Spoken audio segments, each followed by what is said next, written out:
Would say pregame interview, but it's like preseason interview. Coach Fritz Hesenthaler, Southeast Guilford High School. Coach, big game coming up on Friday night. They're always big when you get the first game of the season. I think you guys have got Southwest. How's the summer and the preseason practice been going for you guys? Things have been pretty solid. I talked to the kids, as a matter of fact, early this week.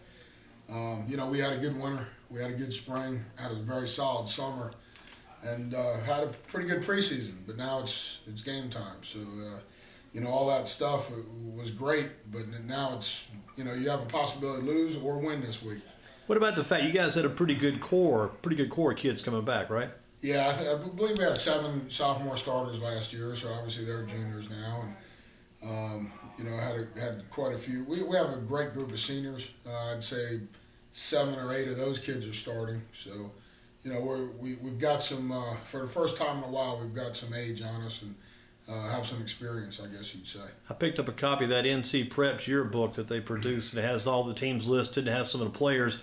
Looking over the linemen, and I saw at least maybe a couple of 300-pound linemen on the varsity team. I know you've got Cam Gardner. I've seen him around for a couple of years. Looks like that offensive line could be a big plus for you. Oh, absolutely. I've got a 4-year starter, Cameron Neese, playing at strong guard this year. I moved him from weak to strong guard. And Alex Cox would be a second-year guy at center. Cameron Gardner will be a second-year guy at weak guard, but he's moving from tight end to weak guard. And then Big Kevin Brown, he's 350. He's playing strong tackle for the second year in a row. And we actually moved to convert a defensive guy, Chase. You saw him weighing in here a minute ago. He's about 250-pound tight end that can block real well and great hands, really soft hands. So might be interesting this year. We might try to throw a little bit to the tight end for the first time in a while. How about the big 350-pounder? How well does he move? He's moving well. Obviously now he's got about 2 years of the weight room and the agility work, and he made the 100% club this summer. We had a record number. I think we had 66 kids make the 100% club. And you had to be here 16 out of the 21 workouts, so to do that. So we had like I said, we had a great summer, and he was one of those guys that had a good summer. But yeah, obviously he doesn't move like Jamal Petty moves. But for 350 pounds, I'd say he moves quite well.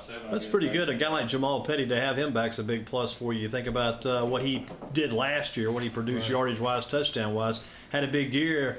And I know it's always a big back like him coming back. It's not just one man in your backfield. It's several guys probably, isn't it? Oh, it's got to be. We're a wing T. We're premised on some misdirection, obviously. And then if you have that, you can't just hand it to one guy. So, there's been in years past, I think when we had Mike Fields a few years ago, he was kind of the guy, and we weren't really wing T anymore. We were more of a power team. But we're back to that misdirection. We've got some guys that can carry it, Dakota Locklear and Aaron Melton can carry it from the wing, and got a couple halfbacks, got Tyrone Willer behind Petty, and then we're working on 3 fullbacks now as well. So, it'll be interesting to see how things settle in with all the backs. But with the line, we're hoping, in the misdirection, we're hoping our running attack is as good as it ever was. You think about Jamal Petty, he's going to get a lot of focus of the defenses from them. So those other backs, they're going to get chances, and that should kind of use them sometimes. He may become a decoy at times, and just everybody jumps on him. The other backs should be able to run for some yards. Well, that's Jamal's job when he doesn't have the ball. We teach him to get tackled whether he has the ball or not. And when he has it, he tries not to, but when he doesn't, he's supposed to try to get tackled. So if he fakes well enough, then what you said it will help us. If he doesn't fake well, he probably won't be on the field in the first place, but it won't help the other guys either. That's dedication too, to fake correctly, isn't it? To let the other team think you've got the ball and to carry out your assignment. Even if you're not the ball carrier, you've got to do your job, even when you don't have the ball in your hands. Absolutely, and Jamal loves his linemen, and he understands that. It's not about Jamal Petty. It's not about Coach Fritz. It's not about any of us. It's about all of us. So. We all have a job to do. That doesn't mean we always do it perfectly every time, and it's early, and we're working on that. And that's what the film work is for, and the film study, and the coaching. If they were all perfect, they certainly wouldn't need me.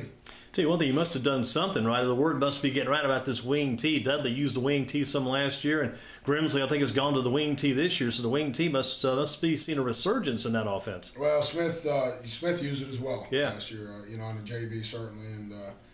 It is what it is. You got to run an offense, and I know the wing tee, so I run the wing tee, and then we can obviously run other offenses, but that's the one we like, and it fits our kids right now.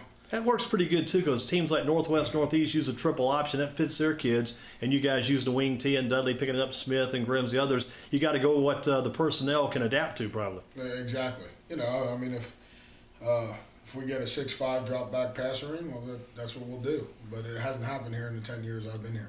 What about Will Green as far as an assignment quarterback goes? I know he knows his duty, his role. Talk about what he needs to do this year to kind of lead this team. I'm sure he's got to be a leader because I think he's one of the seniors. Absolutely. He's a senior, and believe it or not, he's a third-year starter. So he has a lot of games under his belt, a lot of snaps, and a lot of variations of our offense. So he does a great job leading that, and we're looking forward to have a big year from him. Throws the ball great. And you know, obviously our throws come off play action for the most part. But a lot of his has to be the capability to be a good reader, be able to read the defenses and see what is offered up, I'm sure. Absolutely, just like any quarterback. That's correct. He's got the ability, I'm sure, to carry the ball at times. If called upon, he can just tuck it and take off, I'm sure. Yeah, he's a strong kid. You know, he benches our squats over 500 pounds, excuse me. That's kind of in your backyard, too, and making sure these kids had that leg work in. Absolutely. Yeah, a lot of power, a lot of thrust coming from that. What about the defensive side of the ball? Coach Crew's doing a really good job. Defensive staff, we've got some returners there. Sterling Brooks at linebacker and Barry Harris in the back row. Billingsley also at corner.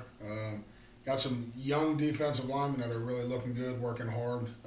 So we're excited. T.J. Williams is going to be back. May not play early. He had a little stomach virus that put him back, but he's one of those 300-pound young linemen. He's a junior now. Not too many guys going both ways on either side of the ball then. I know Barry will take some snaps on both sides. At this point, that's probably what we're limited to. Aaron Melton may take some snaps on both sides, but not many. And you think about this Friday against Southwest, what do you expect out of the Cowboys? And they've got some very good skill position players, and that's the kind of team you have to be very aware of because they can probably do a lot of things too. Oh, absolutely. They're very well coached. Coach does a great job over there. He always has them ready. You know, Southwest has been a tough game for us every year we've ever played them. You know, and it's if you can escape there with a win, you feel great, and obviously that's what you're going for.